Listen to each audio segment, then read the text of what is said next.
We're back. We're on. We're bi-coastal. We are. What's going on, brother? It's been a while. You're a handsome devil. You know that? Goddamn right I am. Can't wait for tomorrow because I get better looking every day. What's going down? How's the West Coast treating you? West Coast is pretty good. It's a lot warm. It's a lot warmer out here. Yeah.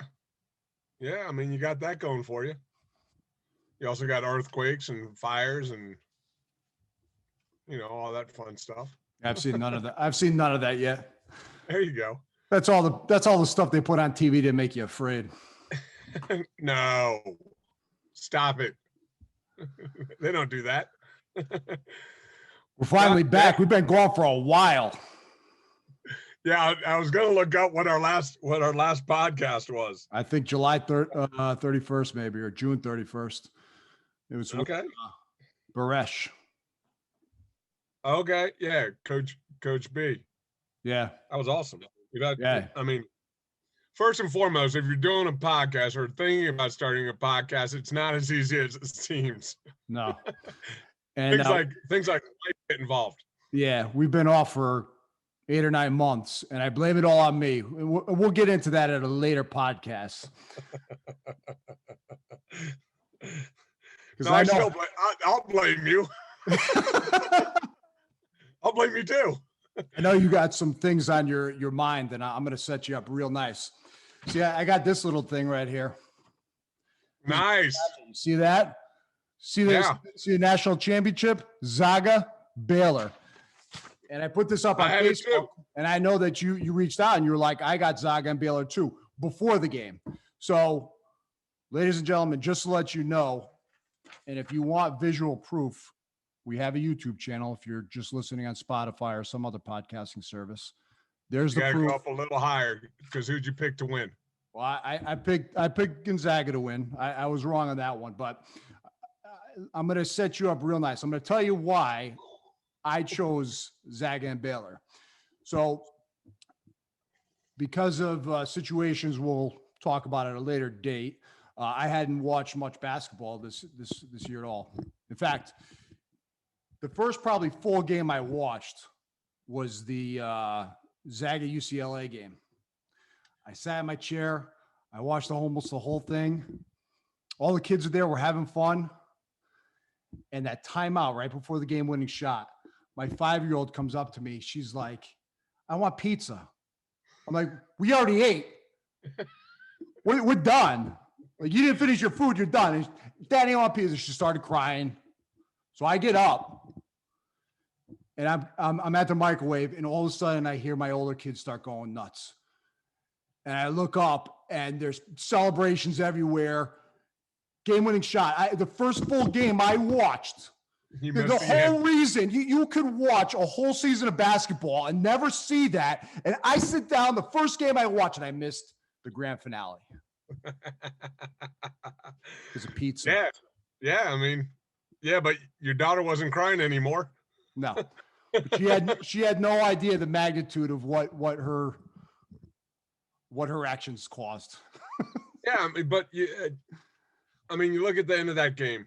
I mean, a freshman, true freshman.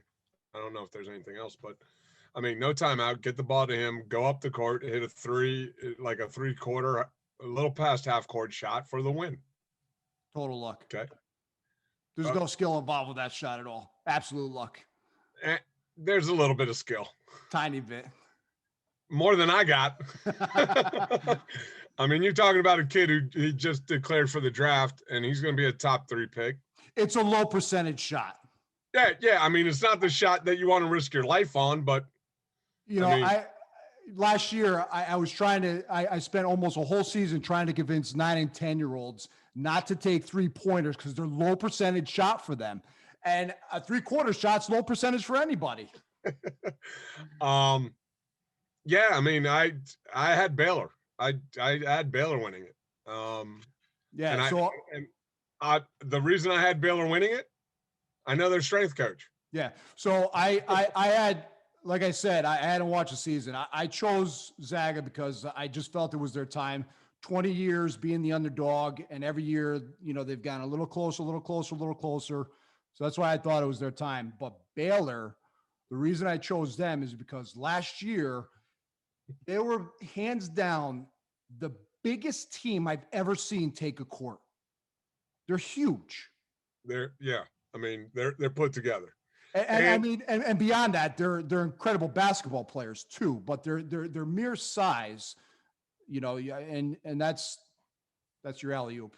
I'm gonna say the real difference was I don't think Gonzaga was prepared for their physicality. Yeah. I mean, and I think what Baylor did was be as physical as you can with them and make the ref call fouls. And the ref, they didn't call fouls.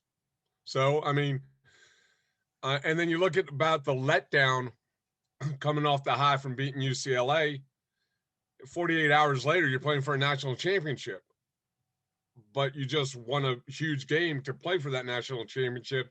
And I think in the other semifinal, I believe Baylor in overtime, right? Yeah. Win one overtime, right? Yep. Which drains even your body is drained, even one overtime because and you're so conditioned to playing 4 quarters. But also not conditioned to play 48 hours later. Yeah. I mean, so you look at all those factors, and Gonzaga had a great year. I don't think we can call them an underdog anymore after 20 years. Absolutely not. They are a national powerhouse. They've in fact got the number one recruit coming in next year, 7'1" kid from I want to say Wisconsin, but I might not be spot on with that one. The other thing is you look at what Baylor does. I mean, they get kids in, they train them, they buy into the system, they work hard, and their defense that they played was phenomenal, and their shooting was ridiculous. I mean, they had 3 or 4 guards. I mean, that could start for probably any other team in the country, coming off the bench and just stroking it. I mean, they came out and played, and hats out to them. Hats off to them. And Charlie, hopefully we'll get you on here one day soon and have a chat with you. But I mean, so do you know what the Baylor strength and conditioning coach has been doing? Because, like I said, besides the size of Baylor, the only other team I've seen comparable to that size was somewhere around the 2009-2010 Fairfield U Stags team. Yeah. You had a big team too. They were diesel. Yeah, but here's the thing, and this is what everybody needs to understand. It's about being consistent. It's about being consistent throughout the year, and progressively overloading throughout the year. I'm sure during the tournament they were very aware of how much time they were on their feet, all the energy that they were exerting, but at the same time, I'm sure that they got into the weight room when they were in the bubble and got some lifting sessions in. I don't think the men's weightlifting section, right? Not we'll talk about the women's in a couple seconds probably. By the way, the NCAA president Mark Emmert just got an extension till I think 2026. Whole different topic. It's all bullshit. It's all bullshit. Sorry. It's not for profit. Stop it. So I had the opportunity to meet Charlie, and for those that don't know, Charlie Melton, he's a head men's basketball strength coach at Baylor, and the women's basketball strength coach is Jeremy Hefner. They both do a phenomenal job for their programs, and they're beyond approachable if you have any questions or reach out to them. I mean, right now Charlie's times is probably being squeezed a little tighter than he's used to. And hopefully he's getting some time with his family, but they don't do anything crazy. I mean, they train hard. They let the guys recover. They train hard again. They make sure the guys can move. And guess what? They probably focus on playing basketball a lot. And it's just, it's If you want to get better at basketball, play basketball.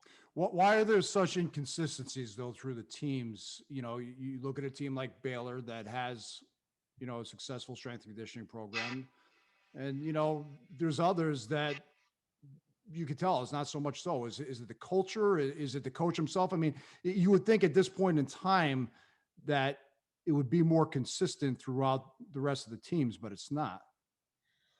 It does get to the point at the end of the day, it will come down to the head coach. The coach of the basketball team, the basketball coach, because I mean, at the end of the day, it's his team or her team, depending what you're talking about. If you're talking on the men and women's side, and it's up to the support staff, the strength and conditioning coach, to educate and echo kind of what the head coach is saying. So if the head coach doesn't make the weight room and strength a priority, why are the players going to make it? I mean, I've had a couple athletes that have understood the importance of getting in the weight room and being consistent throughout the year. I mean, the one that really comes to mind is Derek Needham.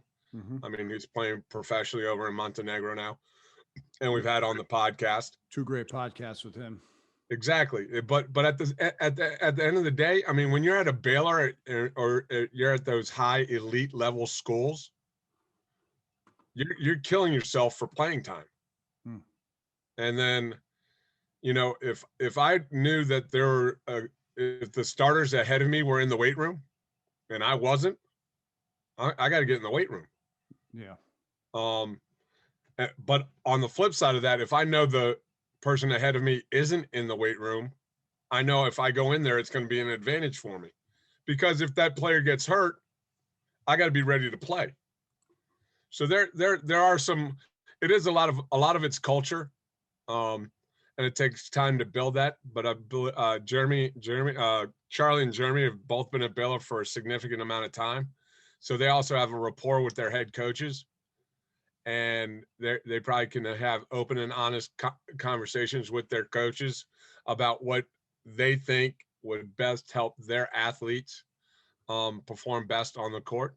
But at the end of the day, it comes down to the head coach. If the head coach doesn't make getting in the weight room a priority during the season, it's not going to be a priority. So I'm paying attention to you. I'm just looking up. I'm looking back on what those Needham episodes when we posted them were. May 12th and May 15th of 2020. Okay. We talked about the college recruiting process, and then what he said. This is a good quote by him. When you want to succeed as bad as you want to breathe. Those are the 2 podcasts we did to him back in May on Spotify. And then also on YouTube, those were posted 11 months ago. So about a year ago is when we did it, Derek. And that quote, when you want to succeed as bad as you want to breathe, it's by Eric Thomas. Oh, yeah. Yep. Yeah. So, I mean, I don't take credit for any quotes that I don't really come up with. And, it's one of those things. It's like, at the end of the year, Gonzaga had a good year. If you asked any of the players, they had one lost. Okay, but some people will argue about their division, their league, but I mean, that's not on them. But it doesn't matter though. Any league you're in, yeah, their leagues are going to be harder than others. But if you go undefeated in your league, you're pretty good. Yeah. You look at it, but I guarantee you, if you ask their players, was it successful? They'll say it was successful, but it didn't end the way they wanted it to. Yeah. I mean, Baylor, I think, had 1 or 2 losses, but are they going to remember that when they're getting their championship rings next year? I don't think there's any team who's not saying that except Baylor. Yeah. At the end of the day, there's one team that's happy. Yeah. I mean, last year, were the Kansas City Chiefs happy with how their season ended? Nope. I mean, I'm pretty sure Tom Brady was happy. I mean, he also found out that there was a different way to do things than the New England way. Yeah. So once again, there's more than one way to be successful, especially in athletics. And I think the sooner you can understand that there might be multiple ways to get to the same, and I've said this quote to you multiple times. The answer is 4. How'd we get there? 2 plus 2, 8 minus 4, or the square root of 16. We all got to 4, but and that's what's the greatest part of being a strength and conditioning coach or an athletic performance coach or whatever you're going to give, whatever title you're going to put on us, that you get to find the best way to help the individuals that you're working with realize the best version of themselves. And that's, at the end of the day, that's the job. Some kids need more cardio. Some kids need to get stronger. Some kids need to learn how to dribble with their left hand. I mean, so it's kind of, it's an Hopefully, if they're in understanding. college, they can dribble with their left hand by then. You'd be surprised how many meetings how many breakdowns or scouting reports I've sat down and yeah, this guy can't go left. Huh? You can't go left? All right. Well, then don't let him go right. Okay.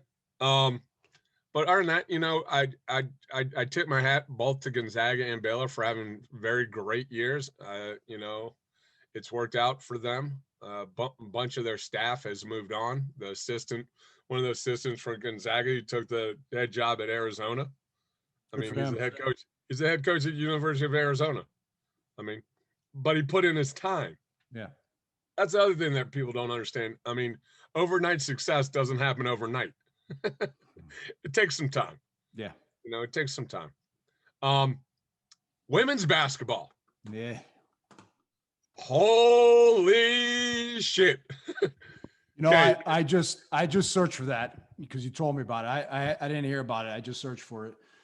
Do you know that the original video that got like 10 million views in the first day or two, you can't even find?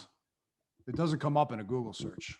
So I know of the strength coach that did it. She, Allie Kirshner, she was the head strength coach for the Stanford University women's basketball program. Also the program that won the national championship. So the first day they go into the bubble. They're Division I athletes. Got to get a workout in. We already did our stuff on the court. Go to the area where the workout is. There's 6 yoga mats, and I believe dumbbells, a pyramid of dumbbells. Pyramid of dumbbells. Going up to 30 pounds. The yoga mats were sanitized for COVID. So, that being said, yay NCAA, good job. Well, but that also being said, at the end of the day, when things go right, the head you get credit for it. But when things go bad, you're to blame. So to not know what was at the men's bubble and then have exactly the same for the women is ridiculous. Yeah. And for all the coaches that are out there that understand it, the men's facility had a ballroom, I believe, and I believe they had multiple facilities. I'm not sure on that, but they had multiple facilities with multiple weight racks, with multiple weights. Yeah, it looked like you could get everything. You could get more than one team in there. You could get a couple teams in there at one time. Comfortably. Yeah. And basically look at your nicest commercial fitness facility, and that's what they had. Mm-hmm. And then for the women, they had 6 yoga mats and dumbbells up to 30s. Needless to say, the equipment companies, not knowing of this error, when they found out, boom, they loaded up their trucks and got the facility taken care of down in Texas. So hats off to them. I believe it was Hammer Strength, but I could be wrong on that, who took care of the facilities to make sure that the women had exactly what they needed to be as successful as possible. Now, Mark Emmert, president of the NCAA, a nonprofit organization. Yes. Okay. Nonprofit just means that they have to show that they broke even. So they have to spend as much as they bring in. Okay. You can spend a lot of money by paying people salaries. But at the end of the day, it's your responsibility to make sure that the student athletes are taken care of. The ones that the one that you say you're overseeing and aren't allowed to make any money while they're a Division I student athlete, that they can't get paid for their likeness and such. It's your responsibility to make sure that their 4 years at their institutions is a successful and enjoyable experience. So, good luck. Yeah, they gave a whole line of bullshit about, the confusion because of the constraints they had because of COVID. It's all bullshit. I mean, someone knew that the women needed a workout area, and they made it for them because they thought that women just needed dumbbells and yoga mats, right? I mean, it was there. So someone whoever it was, had the thought in their mind that the women didn't need as much as the men. And I'm actually kind of surprised that there hasn't been a class action lawsuit. I mean, with all of the NCAA teams that were in the tournament who were basically discriminated against based on their gender. I mean, you can't say it any differently. I mean, the guys have this, the women have this. They're not the same. Okay. Now you then cannot say in the next breath, well, the men bring in this amount of money and the women bring in this amount of money. Because it's not about money. It shouldn't be about money. It's not a professional sport. But is it? Right. But there's student out. There's still young adults that are still in a phase where they need to be guided. Yep. And that's what the NCAA is supposed to be facilitating, right? And it's not, I mean, is it discrimination? It's just plain dumb ignorance. It wasn't That's a good all it look. is. It wasn't a good look. What are you, stuck in 1960? So, and now a month later, a month after the tournament's over, Mark Emmert's got a new 5-year contract. Huh? Who the hell approved that? The board of directors? Like, huh? What did he come out and say about this? Did he come out at all? I know there was a vice president from the NCAA that came out and said something. She was like the vice president of women's basketball for the NCAA, came out and said something. But did any of the higher ups say anything? Well, that person is a higher up. I mean, outside of the men's basketball tournament, the women's basketball tournament is number 2. Because remember, they have no say in the college football. All they have say is with like the rules and regulations, but they do not get a dime from Division I football. Nope. College football playoff system. Yep. It's, by the way, for those that don't know, it's going to happen. There's going to be a super league in the NCAA. There's going to be a super league for college sports. It's going to break up into north, south, east, and west. And each conference is going to have 16 teams. They're going to have 8 on each side, a north, a south, a east, or west, however you want to break it up. But there'll be 64 teams. How many teams in the NCAA tournament? 64. About 64, maybe 66, depending on. Well, you got the first 4. You got what, eight teams in there that are trying to get in. Okay. I guess that doesn't happen every year, though. I mean, that's I guess when they can't. No, it's the first. They have the first 4 every year. Do they? So okay. So you have them, but when the college football programs that make a lot of money decide they don't want to play by the NCAA rules, they're going to look over to their basketball coach and go, "Hey, we're breaking away. You want to come?"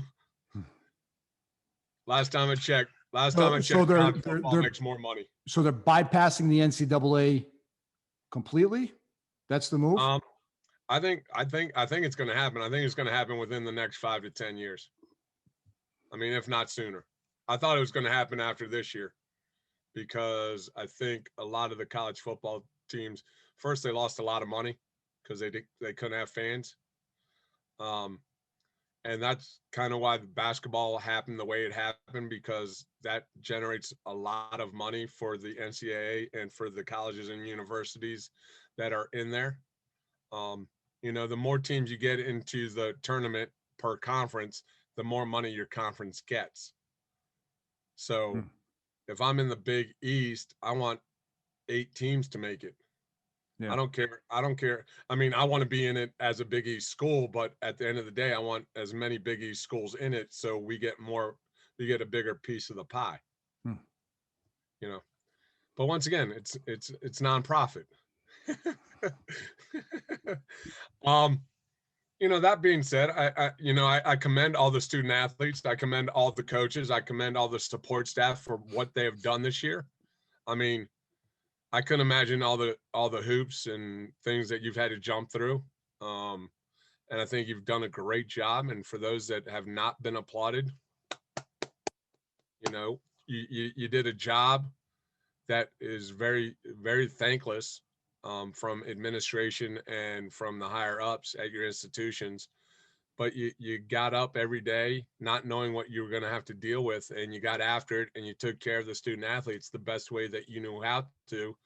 And you had to be very creative with what you did and how you did it. So kudos to you, and keep getting after it and keep making the student athletes better, because I know they appreciate the hell out of you guys. Yeah, I mean, that's what sports is all about, though. Overcoming adversity. Exactly. That's what it teaches. Yeah, I mean, and I always told my athletes, like, listen, if you give me 4 years of your life, I'm going to be in your life until I'm dead, whether you like it or not. I mean, sorry, not going to apologize. But now it's funny to see my student athletes who are now having children. First, it makes me feel old as hell. But then it's like, oh yeah, Coach Spellman, you were right. I'm like, yeah, I like to think I wasn't trying to lead you down a path of ignorance or a path of not knowing this is how this is going to work out. It's that you can have intelligence without wisdom, but you can't have wisdom without intelligence, because you have to have that experience. And now that I'm 50, woohoo. Getting back into the college world and helping and getting back to university, obviously it's been my goal for a long time now. But I think what a university or college is going to get with me is they're not going to get the mistakes I made when I was 20 and 30. Yeah. And I'm going to be able to help those assistants out, not make the same mistakes and not fall into the same traps that I fell into. And I think that's one of the responsibilities as the older strength coaches, and hopefully some more university and more colleges do this, that they become a little more advocate for the student athlete and have a administrative role for the older strength and conditioning coaches to oversee the strength and conditioning department, instead of it being somebody who might not know the difference between a dumbbell and a kettlebell, or might not even know where the freaking weight training facility is. I've had that fun. What makes me feel old? Yourself? Just getting out of bed in the morning. Hey, at least you're getting out of bed. I'm a recliner. What other great topics can we conquer in our return to the wonders of podcasting? I don't know. Getting old sucks. Let's talk about getting old. Okay, don't do it. Yeah, well. Here's the deal, and once again, it's a number. Who cares? Yeah. Who cares? I mean, don't stop doing things that you like doing. Don't stop doing things that suck. I mean, do things that are hard. I mean, I think I told you my oldest son and I were rowing 1,000,000 meters. Yeah. This year on the erg. And what are you up to right now? I'm at 617,000. So I obviously had to change what I wanted to do, because we're almost 4 months through the year. So now the goal is to get 1,000,000 meters in 6 months. So I got some work to do this next month, but whatever. Put on my shoes, get my ass out to the garage and row on the erg. And then the goal is to get 2 million for the whole year. So, is he up to that too? Is he keeping stride with you? Oh no, No, I'm a good 200,000. I'm a good 200,000 meters ahead of him. That's You right. can't see But he's me. got 400,000 meters already. Yeah, exactly. And here's the thing. It's just like any goal. I want to lose 20 pounds. I want to lose 20 pounds. Okay. Week 1, lose 1. Just lose 1. Hmm. Or how about this? Don't gain any. Don't gain a pound that first week. That's fine. Now we'll start working on getting the number down. Once again, not too worried about weight, more concerned about body fat percentage. But a lot of people don't have the scale that I have. And I can do body fat percentage. So like my oldest son, he had a goal 8 months ago. That's my dog, not happy with the mailman. He wanted to get in better shape. So we came up with a plan. He's lost 30 pounds. Great. And he's down to 12.5% body fat. Awesome. Yeah. So what sports is he playing? You'll love the combination: soccer goalie and wrestling. Oh yeah, you told me that. That's and then great.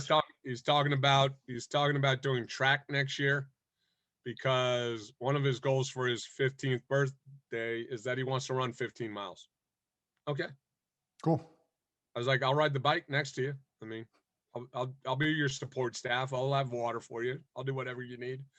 Yeah. Did you give him the choice of wrestling or jiu-jitsu? He chose wrestling. He did not want to do jiu-jitsu. He will. And then he will someday. And then like a month later, he's like, Dad, can I wrestle? I was like, huh? I'm like, do you not okay. Yeah, you can wrestle.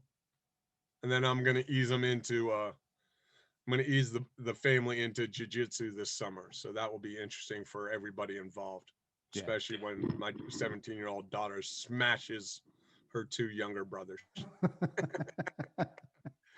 Yes. Yeah. I bet you she's got strong triangle chokes from all the dancing she's done. Well, okay, 17th birthday. What does your daughter want? Dad, can I have a taser and some pepper spray? Yes, you can. Yes. And my heart. You have my heart too. Yes, you can, sweetheart. Now, next thing, we're going to teach you how to snap arms and put people to sleep. Mm-hmm. So it's been, I look back over the last year with the pandemic and everything, and I feel bad for those individuals that didn't take the time to spend time with their family or get better. But I really feel sorry for the people that like lost their jobs, lost their income, lost their family business, and decided to take their lives. I went the other way for the pandemic. I tried to get better every day. I walked every day. I worked out every day. I read books. I did continuing education. So once again, if you're in a situation, it depends how you look at that situation. What's the quote? 90%, it's 90% of what happens to you, and then it's 10% of how you react to that 90%. So it's all about your attitude. And you and I've vice versa, 90% of how you react to it, right? It's a 90-10 split. Yeah. But it all has to do with your attitude. And when I have clients come to me and they're like, I have to do this, I'm like, you don't have to, you get to. And this is I think one of the prominent themes that we've had on our podcast. It's like, take the time that you have and be grateful. First and foremost, be grateful for the time that you have, because tomorrow is not guaranteed for anybody. It's limited. It's not. I mean, and then after you're grateful, then try and make the world better. And by doing that, by trying to make the world a better place, if everybody tries to make the world a better place, it will become a better place. And part of that is being a better version of yourself, and then inspiring others to do better for others, so everybody else can be better. I mean, it's not this isn't a competition between you and me. This is you and me coming together to try and help other people. Mm-hmm. And at the end of the day, if you don't like what you hear, turn it off. Turn it off. Just turn it off. It's like, I guess Joe Rogan said something about the vaccine, and everybody got upset about it. Yeah. once again, it's his opinion. He's entitled to it. One of the best things about this country is you are entitled to your opinion. And I think we need to keep that in perspective for everything, because a lot of times, the media is controlled by a few number of people, and they let out what they want and don't let out what they don't want. And so, the narrative's controlled, and we can't have that in anything. You have to have different opinions, conflicting opinions. And you know what? We all ain't that smart. It's the answer's somewhere in the middle. The answer is 4. It's always going to be 4. I don't care how we get to it, but damn it, it's 4.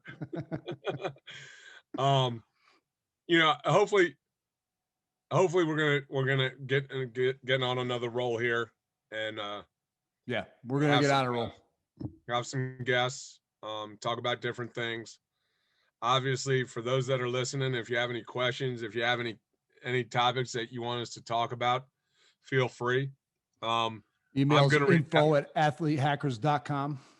Repeat that, because I think I over talked as always. The email is info@athletehackers.com. Yes. And it's really nice to see like things getting back to somewhat normal. I know there's some conferences going on this summer. Sorinex is having Summer Strong next month down in South Carolina. The NSCA is having their conference. The Collegiate Strength and Conditioning Coaches Association is having their conference. A bunch of people are doing stuff virtual. So the knowledge is out there. You just gotta go find it, And you can find us on YouTube, Spotify, Apple Podcasts, a couple other places. So we will be coming back with more guests, more topics, and I'm happy to be back. In our next one, we're going to get into a little bit why we took so much time off. It's a little thing, as Prince says, it's a little thing called life. Appreciate everybody. Once again, we're Athlete Hackers. I'm Chris Schrade. That's Mark Spellman. Great to have you back. God bless. All my best. Do better so you can be better. Peace. Peace.